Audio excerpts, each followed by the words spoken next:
Welcome to Beyond Marketing, the podcast. I'm Maira Genovese. I'm the founder and CEO of MG Empower Global Integrated Market Agency. Today's conversation is all about the psychology of space, emotional design, and the power architecture has in shaping the way we feel, the way we connect, and experience the world around us. Joining us today is an internationally recognized Brazilian-born architect and designer and my best friend, Juliana Vasconcellos, founder of Vasconcellos Studio. Welcome to Beyond Marketing, the podcast. What an honor to be here with you. I'm so happy to have you here. Thank you so much for coming all the way to Paris to be here with me today. As I said, Juliana is not just an incredible talent architect and design, but she's also someone that is a very good friend of mine that I have a huge admiration. And I just really want to have this conversation and to share the same admiration that I have, and hope everyone that listening to us today will leave it inspired by everything that you have achieved and done. So welcome. Thank you, Maira. Ju, I'm a big fan of your work. It's just like I've known your journey and I know how you have started, and how incredible to see that your work, your name is globally recognized, and you have been doing one of the most incredible projects all around the world, including Asia. But let's go back to childhood. Let's go back to Brazil, where you're born. Tell me how growing up has inspired you to follow the passion and the path of being an incredible architect and interior design. How this has happened, and if there's anything from your childhood that you remember thinking or living that inspired you to become who you are today. Well, I was always surrounded by nature, and I have these memories of feeling the colors. I'm very visual. I'm much more visual than with words.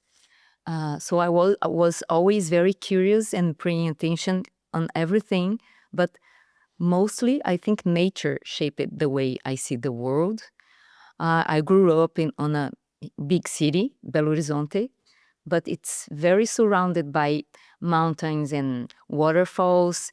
And I remember I was really connected, like every weekend, I was really deeply connected to nature. And I think Brazil, it's a very light and alive and colorful country. And the way people interact, it's like a happy soul we have. So it brought to my work some lightness. And I remember when I was a child, I used to really admire my grandmother's house. So I had a really huge connection with my grandmother. So it shaped the way I see details as well. So it was my favorite house. It was my second home. So nature and also architecture. Nehemiah, he's my favorite number one. So there is a lot of his designs in Belo Horizonte. So I think it's few things that helped me to choose this path. But in the beginning, I always liked to draw, and at some point I realized I wanted to be an architect. But before, I thought I was going to be like a painter. Wow. But all this experience, the sense of the environment, I think it was so powerful on me that I decided that because architecture is about shaping the space, people experience the space. So I think this mix made me decide to be an architect. But I know, because before you become an architect, there's not many people that know, but you also then you want to be a model. I did feel more, yeah. You For a were few years. for a few years, but this was before you become an architect? No, I was already in university. In the university. Yes. And because like this is kind of like I'm just putting like an information that no one's know. But she actually worked as a model as well. Yes. And then is there any For a brief moment. for a brief Yeah, moment? yeah. And when you're at university, you're already doing both, like the modeling and the architect. And then, like, as a women, we all know that there's a lot of challenge when we wanted to pursue our careers and want to make our name out there. So growing up and then having all this, as you said, inspiration about your grandmother house and the nature. And then what was the moment that you go like, okay, so this is what I want to pursue? What was, do you remember what it was your first project when you just get the feeling of, okay, this is it, and then I'm just gonna go for it? You mean after graduate? Yes. Okay. I was lucky enough. My sister was an architect, Okay. and of course, I follow her path. Um, so when I decided to be an architect, she was already in university, and but she's not into the creativity so much. She's more like a management person. But in a way, I follow her path. So um, I was more artistic, but with numbers. Numbers shaped my life as well. So math was the best subject. I was obsessed with math. For me, was the most like clear and rational, and I could understand more than words. So it's funny. So I found a balance between numbers and art in architecture. So when I graduated, she had already an office, and she was um, starting her path of not being an architect anymore. So she was like, ah, you can do this project with me. You can do this project with me. So I was very lucky that I graduated and I was already doing like projects. Yes. So I had an experience to work on another office with another architect for, I was a trainee and I stayed for a few years after, was my only experience. And just after I started my own business, first with my sister, she was already shifting to another field. And very soon I started my own practice. And well, I did like master plans, multifamiliar buildings. I did many bus terminals. Wow, I didn't know about the bus terminal. That's very interesting. Many, like I can remember, but quite a few. And at some point, I remember something changed. I was starting doing some interior. Started with one project for myself. Was the first project of Okay. interior design. And then I remember I was looking at a magazine, French magazine, and I really felt in love. I cannot describe my feeling of like going through the pages. I was like, so I went more into interior design after I remember this experience. I was in Rio, and I don't know how many years ago. I cannot tell. Well, sure, but then the interior design, because like your interior design is just like it's breathtaking for everything that you do. But you have a very distinctive signature about your interior design. You're much more minimalist in a way, but at the same time, everything that you create and you design, you can feel that it is a very emotional connection, and it's very much about the experience that you're creating through your interior design. And it's not every interior design and architect that think that what they're creating because they wanted to create an emotional feeling. They wanted to create an experience much more than just, an interior design. What is your relationship with all you do and also with the emotional connection that you wanted to create? I think I'm a very sensitive person, very. Um, so when I think about architecture and interior design, I think I imagine the space, the relation with the proportions and with the light and how people will interact and what feeling I want to bring. Of course, it will varies depending on the project and on the client and what is the purpose of it. But Also, what is very important for me is the context. I always want to bring the sense of our present moment. I don't want to bring, like, I love vintage furniture, for example, but I don't want to create a space that it looks like it's been done on the 70s or in the 50s. For me, this doesn't make sense. So I it's like a puzzle, it's a storytelling, and I always like to pop the contemporary sense, and also where is the architecture or the project is based, because um, we have to relate with the how is the culture of the place, uh, how the weather, what is the impact of the weather. So it's so many things that we have to think. So each project is very unique. There is its own soul. And I always like to bring authenticity and to understand what the client needs. So it's not about putting beautiful things together. There is other layers that I like to look after. So it brings more deepness, I think, and authenticity through the materials. I think the materials, they has its story. Yeah, tell me more about materials, because like I never thought when I think about architecture or interior design that the material has such an impact on the feeling, on the emotional. Tell me more about like how materials can be as well such an important part of the feeling that you're creating. Materials, it brings its own soul. So I love natural materials more than, of course, nowadays we have a lot of very technical materials and beautiful that we can use for some purpose. But I'm more like old style in the sense of the natural materials, they age.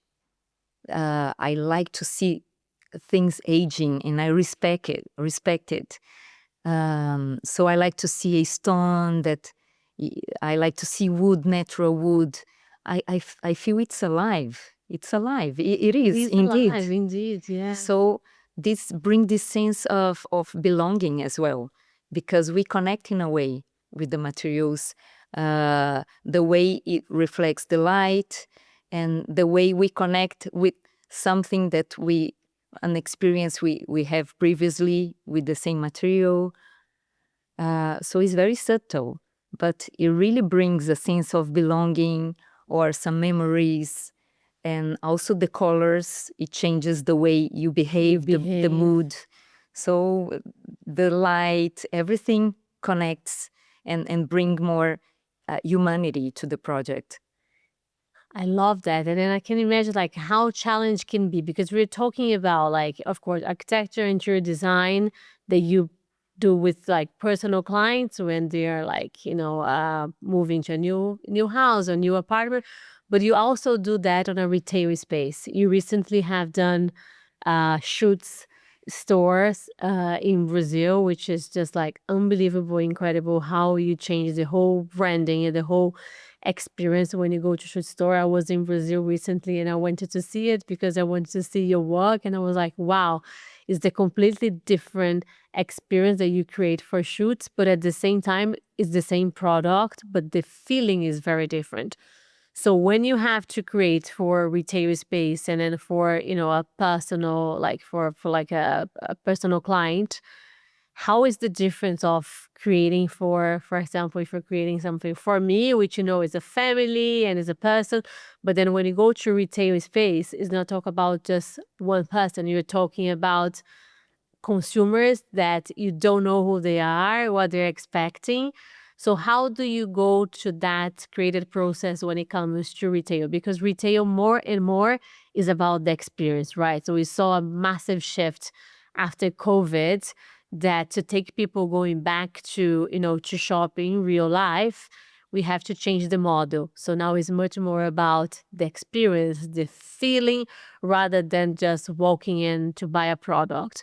So what's the process when it comes to retail? I love to work with retail, and nowadays we are working with a few brands, especially in Brazil. But we just launched our first retail space, not retail but commercial, is a showroom in Paris for a fashion brand. Exciting. Yes, and it's, for me, it's like it's not a new word. I always work with commercial and special fashion brands. I have a very close connection with fashion, and it's beautiful how it came at this phase of my career to merge with more fashion on this, because when I was a teenager, I wanted to be a fashion designer as well. I'm happy that I did that. Very happy. But in a way, I can emerge into a concept of a brand and understand what they wanna bring to the customers, because it changes a lot. It changed can a lot. be completely Yeah, completely different. different. So it depends. If a brand knows exactly where they are, who are their clients, and what are the vision, it makes my work more precise. Okay. So it's amazing when you work with a brand that knows exactly what they are doing and what they want to communicate. And I think it's a very strong way to communicate and to connect with the customers. I mean, it's a marketing but you experience, you feel, and you really can bring a memory to the client that it can last way more. Many, many years. Many years, exactly. So I think we can have more freedom than with a residential client, for sure, because we are really shaping a vision of a brand and bringing experience through the materiality, through the colors, through, if you choose if it's a minimalist space or not. It depends on what the brand wants to communicate. But it's a beautiful way to create a project. I'm obsessive with this. And I want to say about like creating experience that lasts and people will be talking, for longer. You do have a clear example with what you have done for Lavazza in Milan, which was last year. During the Milan Design Week. And I can see that people continue to talk about that experience because you just made it like a coffee experience. You just put this in another level because the entrance was all about the smell, was all about the process of of how coffee is how can you say, like, created. Tell me more about Experiences in many ways. Yes, because that was just like another such a clever, smart way to present a new coffee. So how did this come to life, and how did you process that experience to become live in the way that it was? Because it was a huge success. Everyone was talking about it and is still talking about it. Yeah, I was very happy with the result. And I remember the briefing was very short. Yeah, tell me about the briefing. Let's start with the brief. What did they tell you? 100% coffee. That was the briefing. That was the briefing. Literally, 100% coffee. And I didn't know what was the product about. Wow. They couldn't share yet because the first idea was a pitch. So I wasn't into the project yet when I presented the first idea. So I couldn't have access to the information. So the briefing was 100% coffee, and I meditate.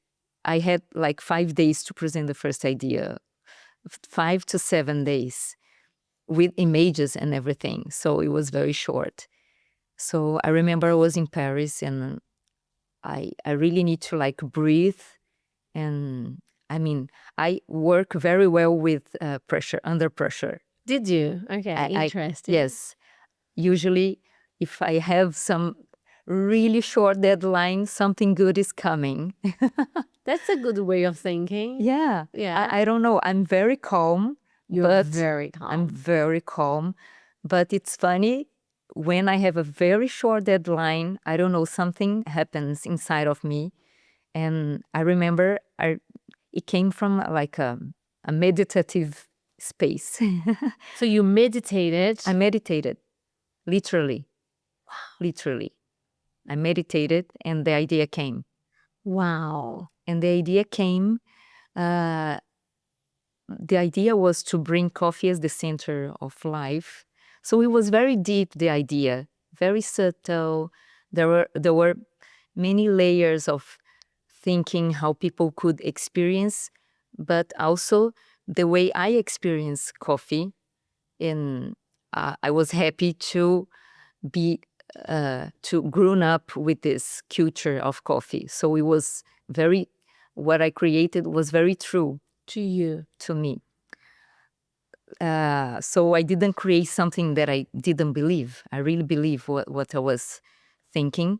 So I brought coffee as a center of life because caffeine brings some energy. energy, So in the yes. sense of the energy and as the center of life, so I decided to create a circular space.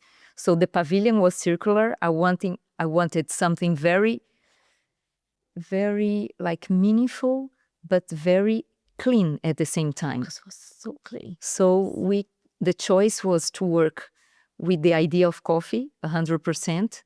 So the color, the shape, the smell, the texture was everything about one material, was everything about coffee.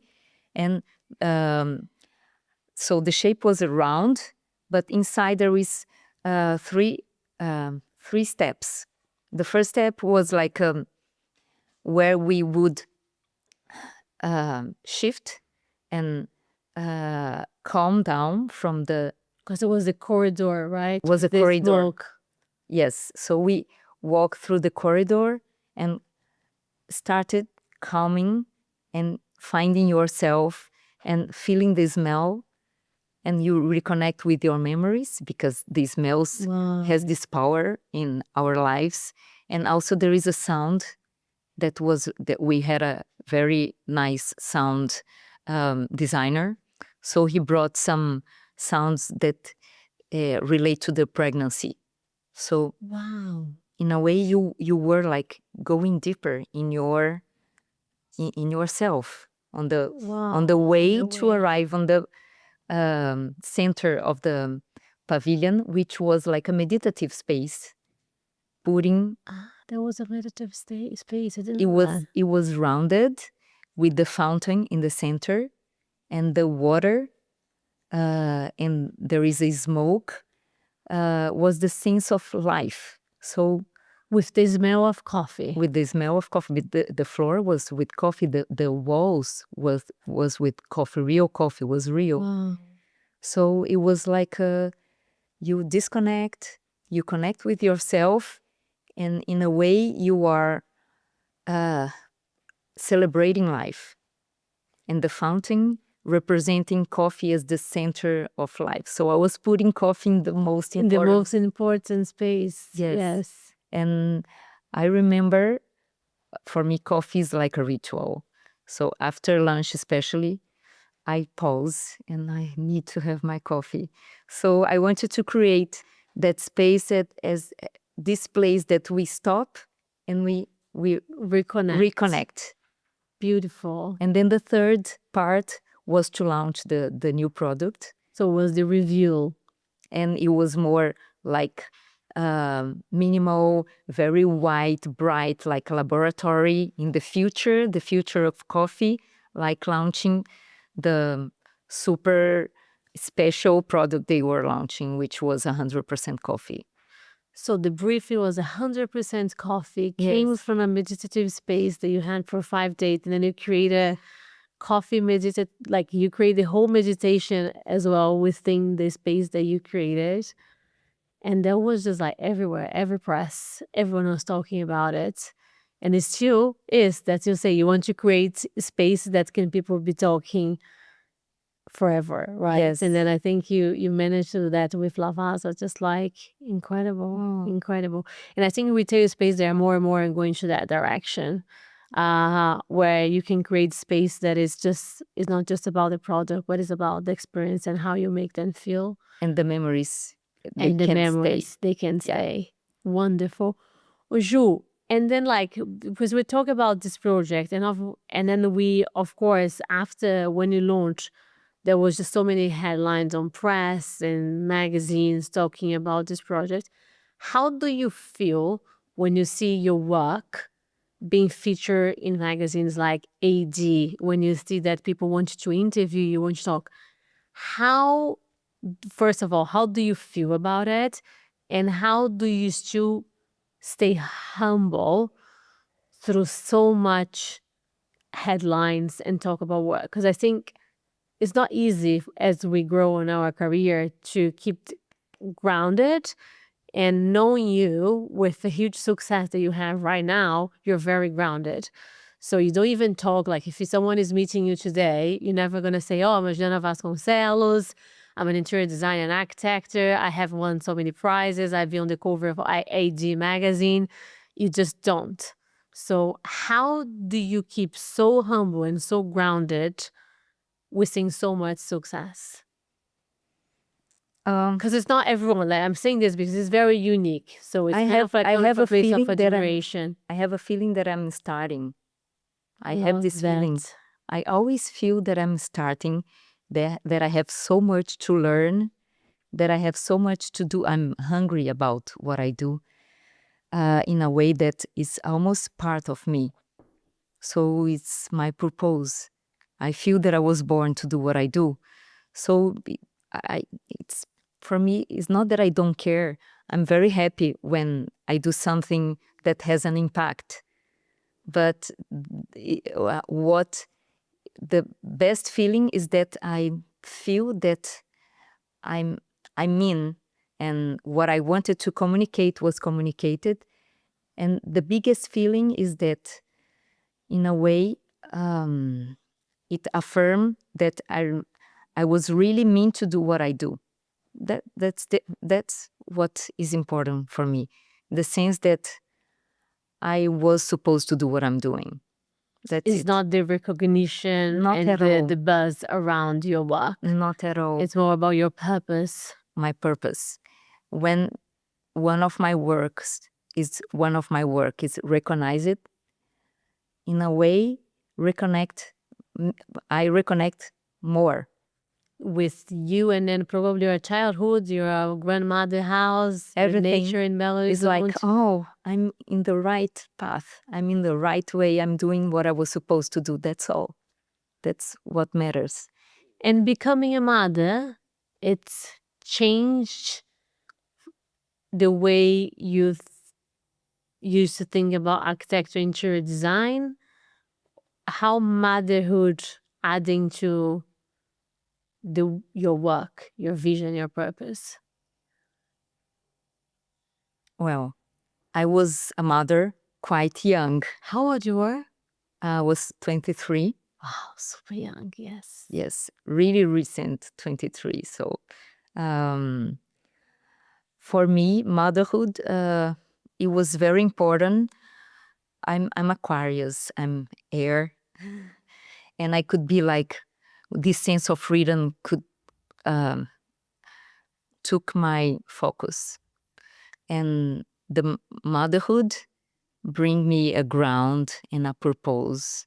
And of course, I'm very focused. I grew my career very strategic. But the motherhood bring me a sense of responsibility. And it Beautiful. So it was really helped me to be more focused, to ground my roots where I was born, because I choose to raise him in Belo Horizonte. I could be like traveling everywhere because my career started to be international quite a long time ago, but I kept living in Belo Horizonte to raise him. So it was a sense, and it was important because I think when we have like deep roots, we can grow more. So true. This was very important for me in many ways, not in only the professional way. So when we have to think about our roots, we have to honor where we come from, 100%. family and place. So I really love where I come from. And So you never leave this behind independently of where you're going, no, and I think internationally speaking. this can bring more authenticity to the work. It's not about 100%. trends, it's about our true. Oju, and then the spirituality plays a big part in everything that you do as well, right? Yes, yes. How do we bring spirituality into architecture and interior design? I meditate and the projects come. So it's all about the meditation. I love that. I love that. Oju, and then like because in your words, there's a lot of egos. We know, like architecture, interior design. It's just like, and it's a very, I would say, competitive environment, especially when you get out of Brazil and you internationally. So there's, a lot of professionals out there, but it's still you made it to make your name very distinctive from everyone else, and how that feels for you. I feel that I'm starting. I love that. I do feel that. Yes, which is beautiful. I feel there's so much to explore, so much to learn, so much to do. So I have to evolve in many ways. I'm always hungry for getting to be a better person, a better professional. So I don't see like this. Yeah, no, but that's nice that you don't see that, because the one thing is like the way people see it, and then how you're seeing it is what matters the most. Yes. Because that's what's giving you the courage and the passion to continue to be I started, rather than someone that has already achieved and got into a point that, oh, I already achieved all my goals. I No. never change the way I treat people, for example, that work with me. 20 years ago, I graduated 20 years ago. So I never change. I remember my first employee 20 years ago and my team now. I'm so connected to them. I never put myself as if I knew much more, because I exchange a lot with them. Even if they are very new, like fresh, I always exchange. I like to listen to their ideas. So I'm very open to. That's the good leadership. That's called a very good and intelligent leadership, because you're putting yourself in a place of, you not know everything. You're having a team that you can learn know everything. Yeah, which is beautiful. And not every leader that can be like that. And I love my team. Yes, I'm They're very amazing. happy. I know them very well. So they're amazing. Ju, if there's one piece of advice that you would give for, young girls out there, they want to pursue a career of being an interior designer and architect, what would be the one advice that you would give? I think find authenticity. Authenticity. Okay.